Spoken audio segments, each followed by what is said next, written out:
trust in you, Jesus.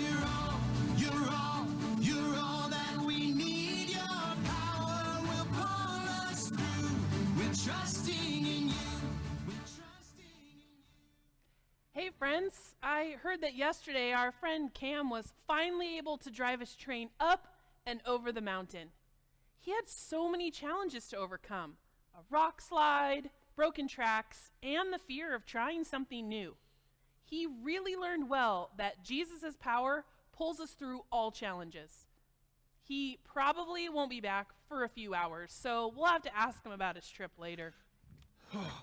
I'm here! I made it! What happened to you? Traveling on a train isn't supposed to be this tiring, is it? Doesn't the train do all of the work? Everything went great. We made it over the mountain and we delivered the M&Ms. Everyone was so happy. And then we turned the train around and we headed back to this station. And that's when I started thinking about how great it would be if we got here even faster. Aw, did you miss us? Of course. But to get to the train to go faster, we had to make more steam. And in order to do that, we had to make the furnace burn hotter. And in order to do that, we had to give it more coal. And so there we were on the train. We were adding more coal with our shovels. But it wasn't enough, though. And so we added more coal. We were going faster. But that still wasn't enough. And so we had to add more coal. We were going really fast. More and more and more. And then... You made it back super fast? Not quite. We ran out of coal. Oh, that sounds frustrating and tiring. Yeah, and just when we thought we were going to make it, the engine stopped. We were miles away from here, and so I hiked to get help while the rest of the crew stayed with the train. Well, I guess everything comes to an end at some point. Coal runs out, trains stop, parties end, people graduate from school, grown-ups retire. Ending is a part of life. Wow, Ash, that is not the most encouraging thing you've ever told me. Well, let me finish. Today, my friends and I are learning that Jesus' power lets us live forever. Thanks to Jesus, life can continue forever. It'll never run out. Huh. Wow, that is the most encouraging thing you've ever told me. See, I just needed to end my story.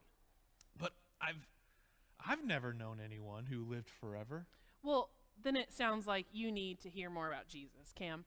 I'm happy to tell you all about him because he's my forever friend. Let me find a train that can go back and get the rest of my crew. But I do want to come back here and hear the rest of what you have to say, Ash. Sure. I'll be right here waiting. See you later, guys. I'll be back soon. All right, kids. While we wait for Cam to return, let's sing Your Power Will Pull Us Through.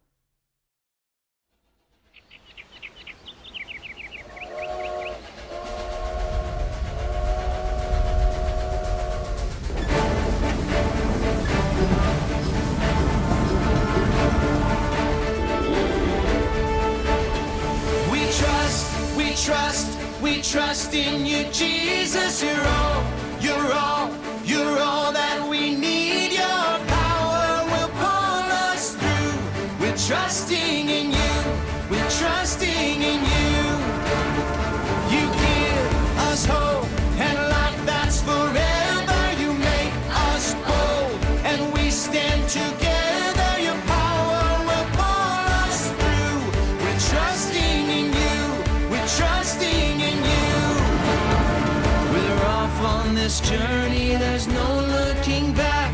With Jesus to lead us, we're on the right track. Oh, oh, oh, oh.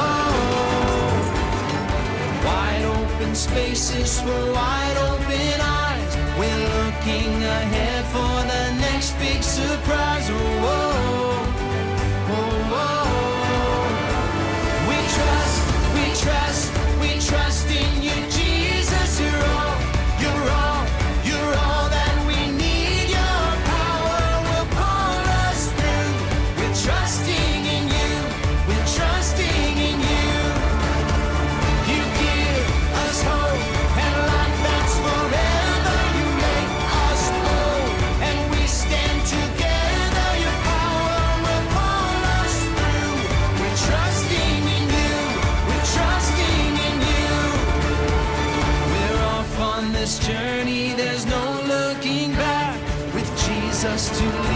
trust we're on the right track. Wide open spaces for wide open eyes. We're looking ahead for the next big surprise.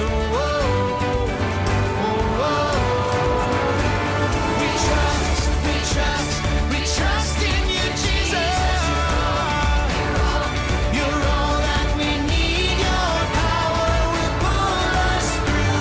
We're trusting in you, trusting in you. You give us hope and life that's forever. We stand together. Your power will pull us through. We're trusting in you, trusting in you. Your power will pull us through. We're trusting in you, trusting in you, trusting in you.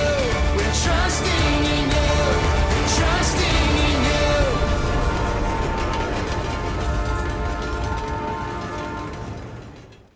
We've been imagining what it's like to be on a steam engine traveling through the massive Rocky Mountains. It takes a lot of power to pull heavy train cars through those steep, winding mountains. Earlier, we talked about how the same steam that makes this tea kettle whistle can give a train the power to pull a whole line of train cars. That made me wonder, what else is powered by steam? So I did some research. Some power plants use steam, and they give power to entire cities. A long time ago, there were steam-powered tractors, cars, and ships. Steam can create a lot of power. Today, we're talking about God's Son, Jesus, and the awesome, huge, bigger-than-death power he has. There's a verse in the Bible that reminds us that the same mighty, awesome, unbelievable power that brought Jesus back to life lives inside of us. In the Bible, Romans 8, verse 11 says, "The Spirit of God, who raised Jesus from the dead, lives in you." That's big, life-changing even. Our God does big, powerful things, like create huge, deep oceans and tall, long mountains.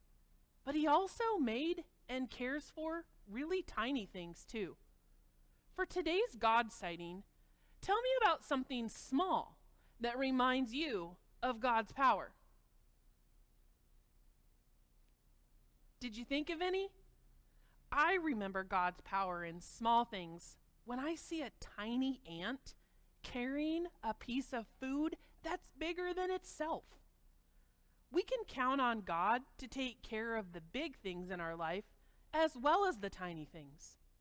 Let's sing "We Can Trust Him" to remind us of that.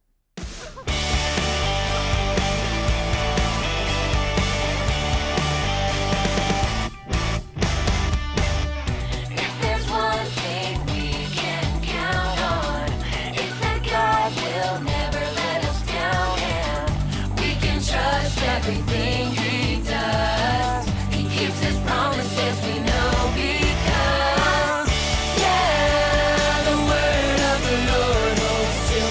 We can trust Him, we can trust Him, yeah, the word of the Lord holds true. We can trust Him, we can trust Him, yeah. Oh, yeah.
point today is Jesus' power lets us live forever.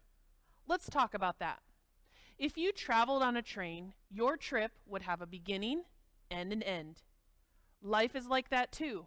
We all begin when we're born, and our lives end when we die. Let's imagine this water is life. You're born.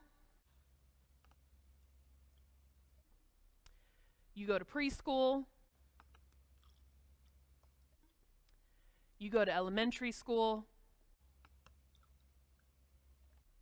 Then you go to college or you start work. You pay taxes.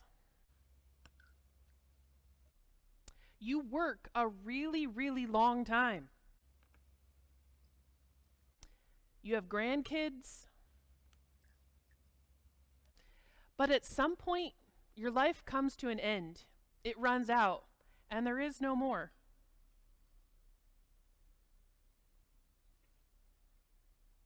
When we think about the end of life, it can make us feel really sad. But Jesus' power is amazing. With Jesus' power, we can have a life in heaven that goes on.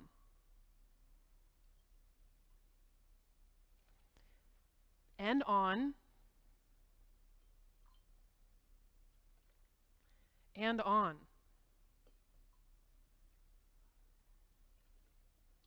That's our Bible point for today. Jesus' power lets us live forever. Trust Jesus. Our life on earth will end. There will be an end to all sadness and sickness. But because of Jesus, we can have the power to live with him in heaven forever, where everything will be perfect and right again. To make this happen, Jesus had to die. Jesus had to give up his own life by dying on a cross. You'll hear more about that later, but let's sing about that cross and what it means to us.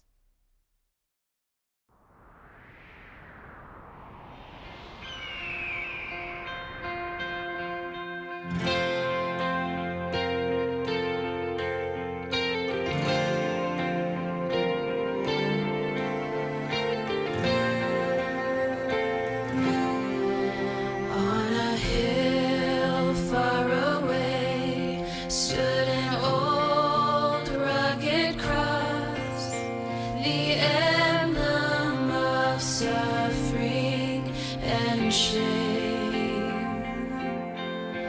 And I love that old cross where the dearest and best for a world of lost sinners was slain.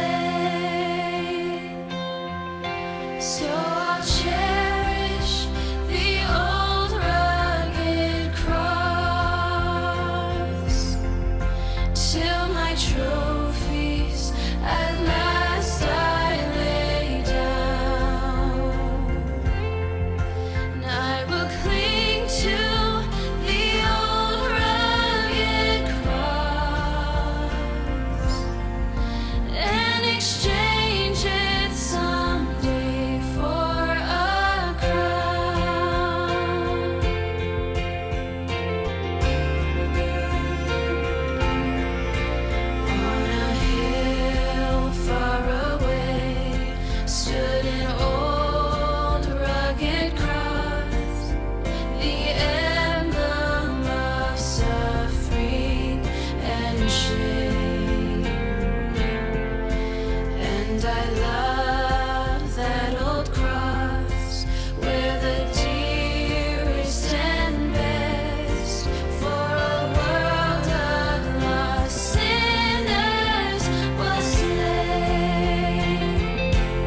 Cling to the old rugged cross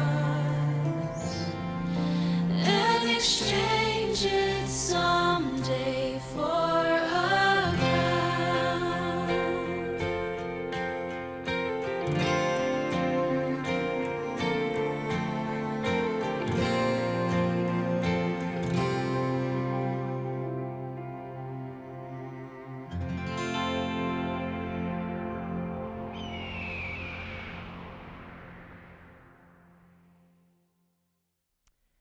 Head on over to your Bible story time to hear Jesus' life-giving story. See you again soon.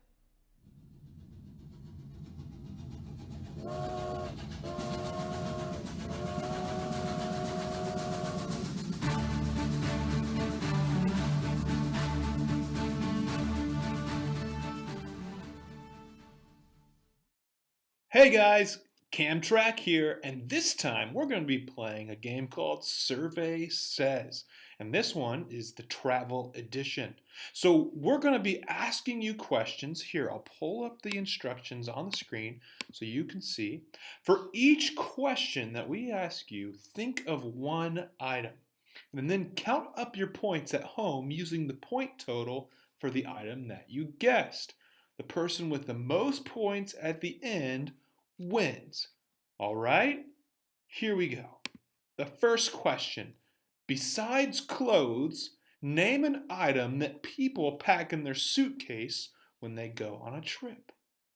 So when you go on a trip, what's the first thing you think of that you need to bring with you other than clothes? Do you have your item in mind? I'm going to start showing the different answers. Some people think of snacks. If you thought of snacks, give yourself 3 points and write that down. All right, the next one, number 5, is electronics chargers.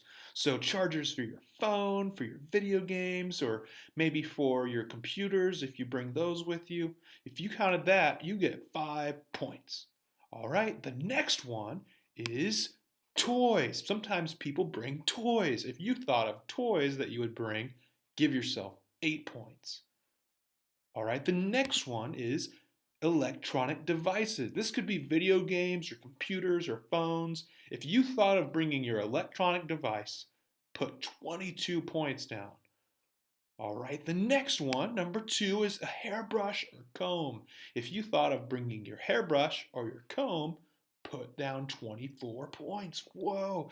And the final one that most people think of, according to who we asked, is toothbrushes and toothpaste. You get 38 points if you thought of bringing your toothbrush or your toothpaste on your trip. All right, so keep track of your point totals. We're going to go on to the next round.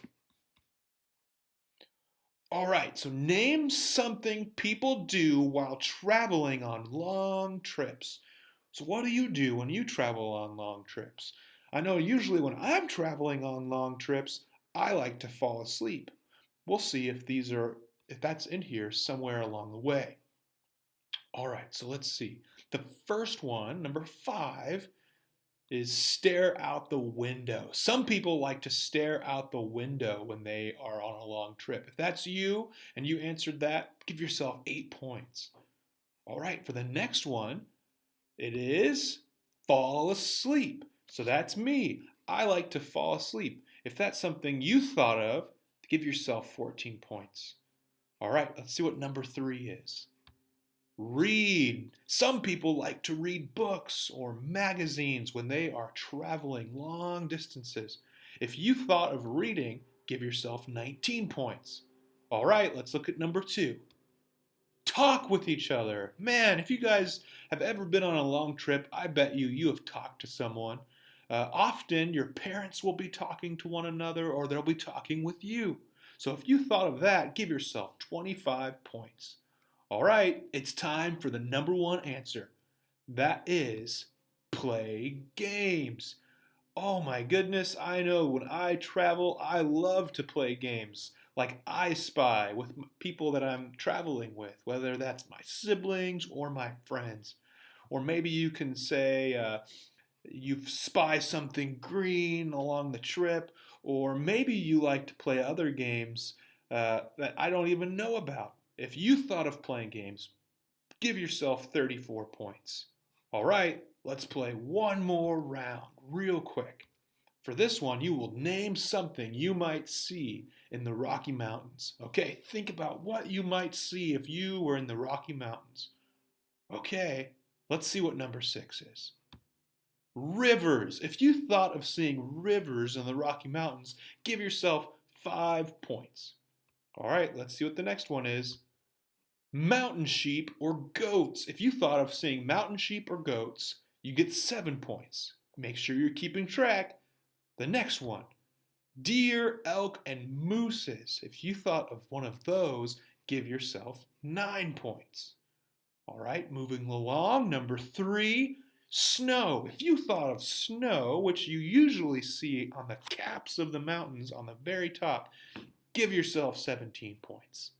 All right, number 2, bears. If you thought of seeing bears, give yourself 24 points. Okay, let's see what the number 1 thing is that most people think they'll see in the Rocky Mountains. Mountains. Oh my goodness, that is not a surprise. I mean, again, you are in the Rocky Mountains. And so for that one, if you thought of mountains, give yourself 37 points. Okay, everybody, total up all your points and maybe even comment below how many points you got playing today's game. All right, I'll see you guys next time. Bye. Hello again, everyone. Pastor Mark here with today's Bible lesson. And today's lesson is the most important of all. We're going to talk today about Jesus. We've been thinking already about some of Jesus' followers like Paul and Peter and John. And today we're going to learn about Jesus himself and what he has done for us so that we might have life. And you can see that today I'm in a different place again. I'm standing in front of a trophy case in the Ripon Christian Gym. And you might wonder, well, what do trophies have to do with what Jesus has done for me on the cross? And I was thinking that trophies are really good. Trophies show that we earned something, that we did something really good, and we maybe even won a championship or some kind of prize. And that's what all of the things in this trophy case remind us of. Some of the prizes that the teams at Ripon Christian have won because of sports. And so they've won some volleyball championships, and there's a basketball trophy, and there's a softball right behind me with the names of the players who were on that team written on it. And when we win trophies, it's a good thing, and we should remember and celebrate when we have success. But sometimes we start to think that we could earn anything. If we're really good at sports or music or school, we start to think, well, maybe I could earn anything in my life. But that's not true. There's the most important thing of all in our lives that we could never earn. That is the forgiveness of God. You see, because we have sins in our lives that separate us from God. We have sins that we commit, like lying, like cheating, like stealing, like talking badly about our parents or our friends, like not wanting to go to church and just sort of skip out on church and do the things that we want on Sunday.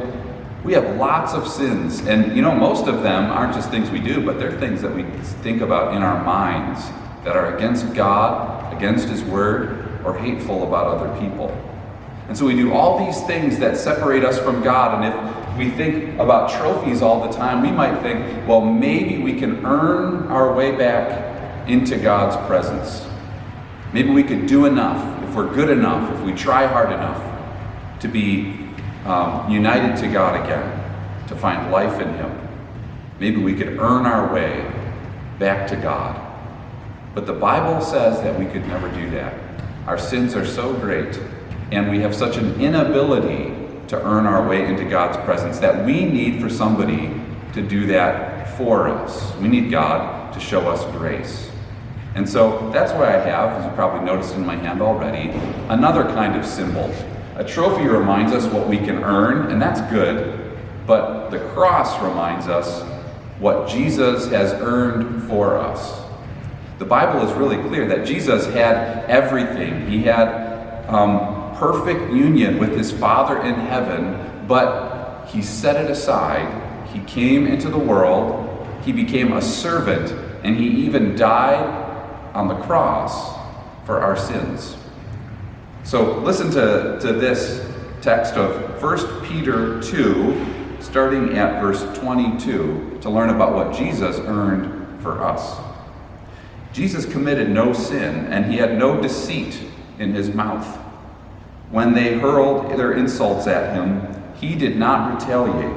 When he suffered, he made no threats. Instead, he entrusted himself to him who judges justly.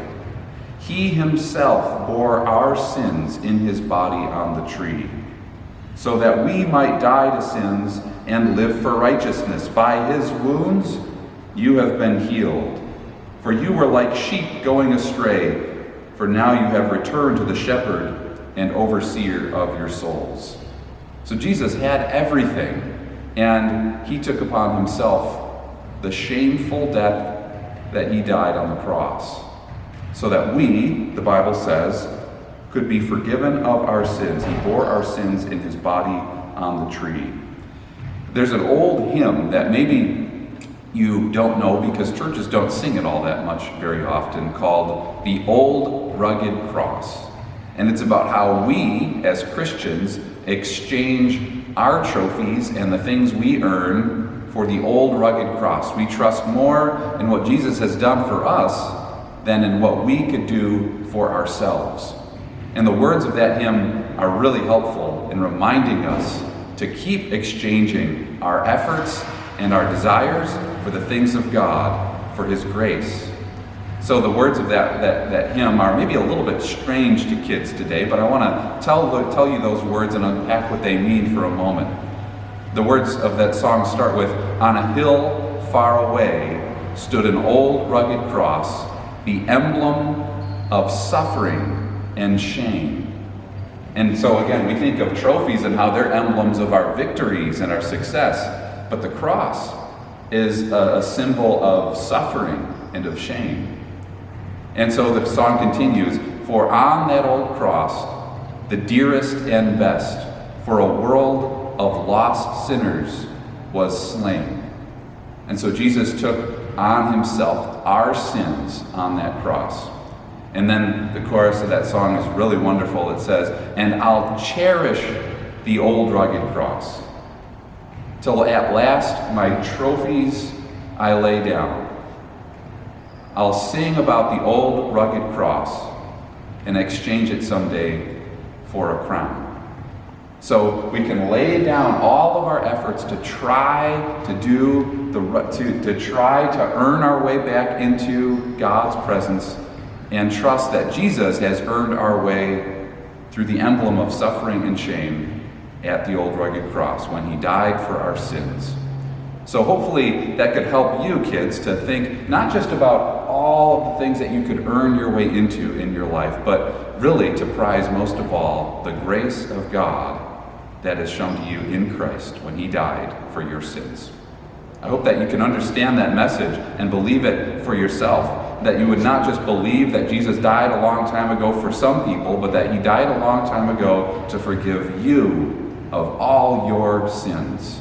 There's nothing we can do to earn our way into God's presence, but it has been done for us at the cross and the death of Jesus. Have a great day, everyone. Bye.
We trust in you, Jesus. You're all, you're all, you're all that we need. Your power will pull us through. We're trusting in you.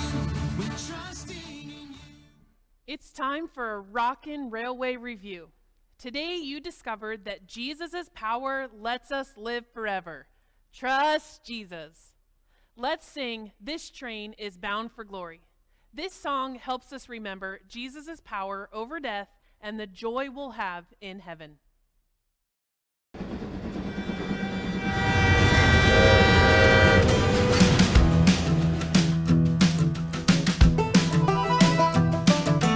This train is bound for glory. This train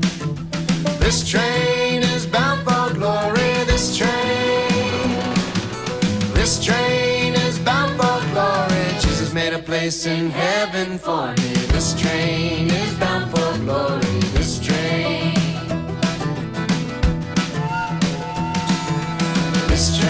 is bound for glory. This train is bound for glory. This train is bound for glory. Jesus made a place in heaven for me. This train is bound for glory. This train. Okay, now let's bring it down. This train is bound for glory. This train is bound for glory. This train is bound for glory. Jesus made a place in heaven for me. This train is bound for glory. This train. Oh, this train is bound for glory. This train is bound for glory. This train is bound for glory. Jesus made a place in heaven for me. This train is bound for glory. This train. This train. This train. This train.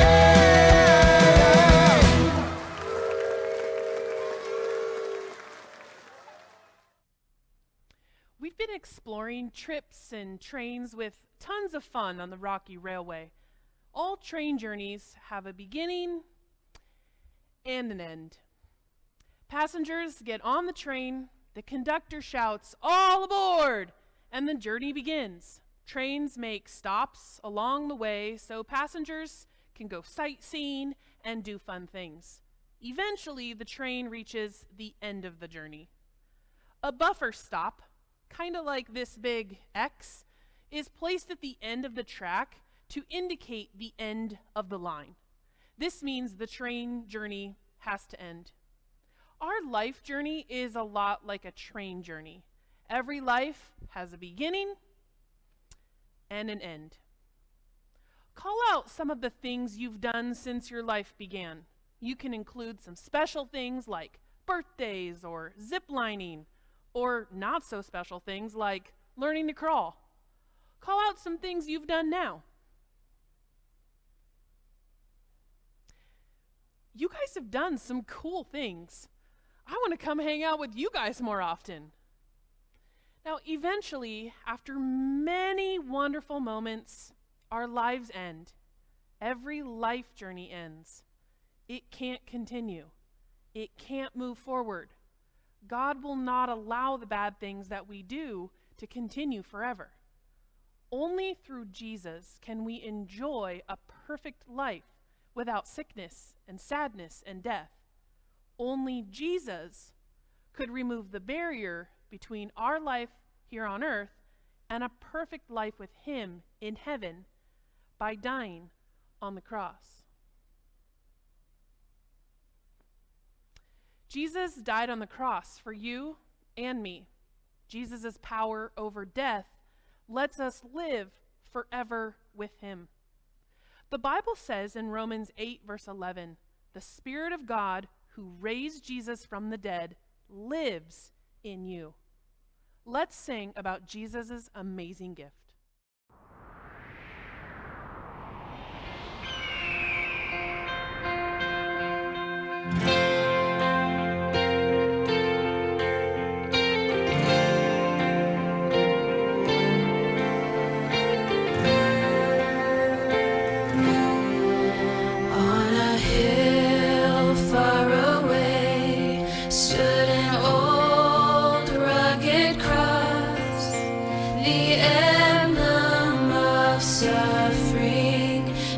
and shame. And I love that old cross where the dearest and best for a world of lost sinners was slain. So I'll cherish the old rugged cross till my trophies at last I lay down. And I will cling to the old rugged cross and exchange it someday for a crown.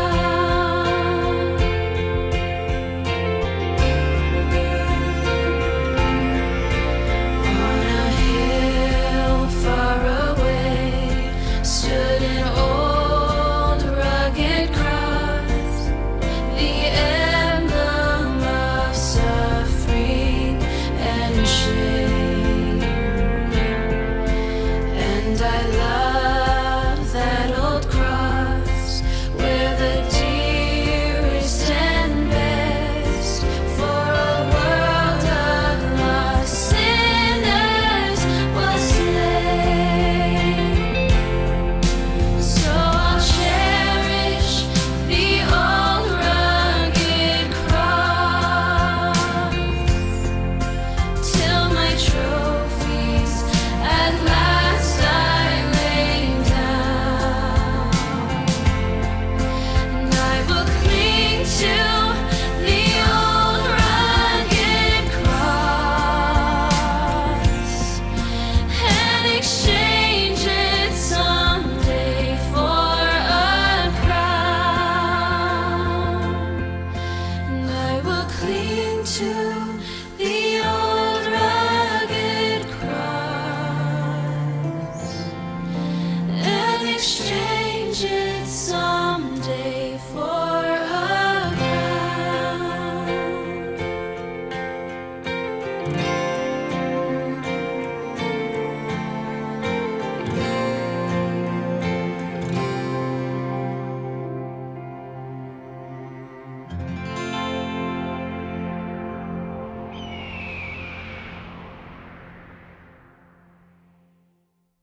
Even when we believe in Jesus and know of his amazing gift to us, we are still sad when someone we know dies.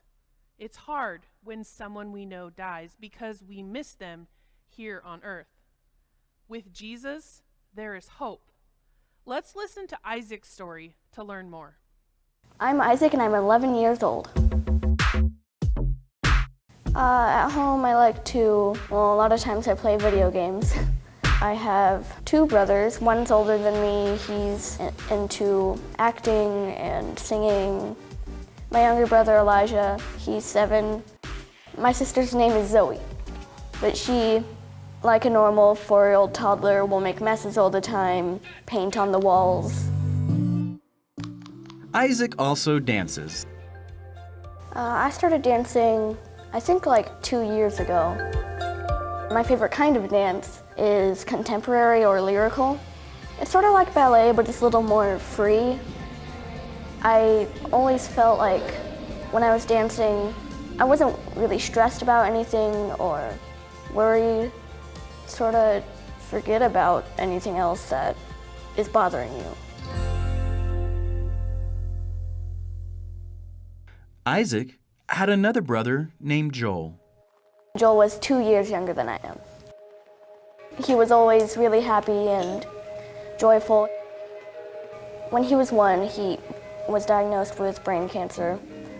Cancer is a disease that most kids do not have or get. He had to do some crazy thing to get rid of it, and it was gone for a year. But then it came back and they said he only had a few months to live, but then he lived 5 more years. Sadly, Isaac's little brother Joel died. One of the things I remember a lot about him is he always had that like little giggle.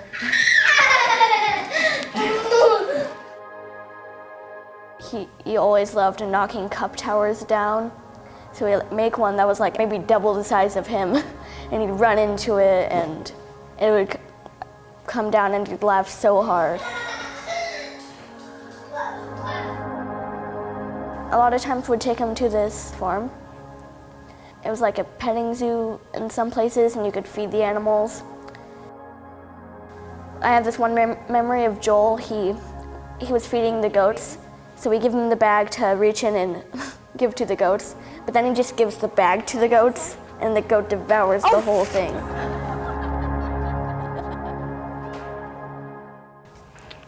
Joel always loved animals. One time he got to ride a pony, and he was so happy. He loved it.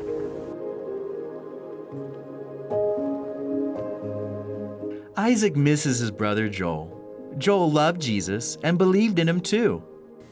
A lot of times I feel sort of like I miss him and pretty sad, but I'm glad that he's in heaven and he can do so many things that I can't even do right now. Dancing always like cheers me up because it makes me think about God and how he's with Joel and he is amazing. Isaac knows that because of Jesus, he will be able to see his brother again in heaven. I sort of look forward to hearing his giggle, and I look forward to running up to him and giving him a grand old hug. In the Bible, the book of Romans, chapter 8, verse 11 says, "The Spirit of God who raised Jesus from the dead lives in you." I feel like that verse makes me feel like sort of hopeful that we can share the power of God and the Holy Spirit with the whole world, and that one day we can all know Jesus and God and praise and worship together. Even if we die, we still get to live forever in heaven with God, and Jesus' power is letting you live forever. Jesus' power lets us live forever.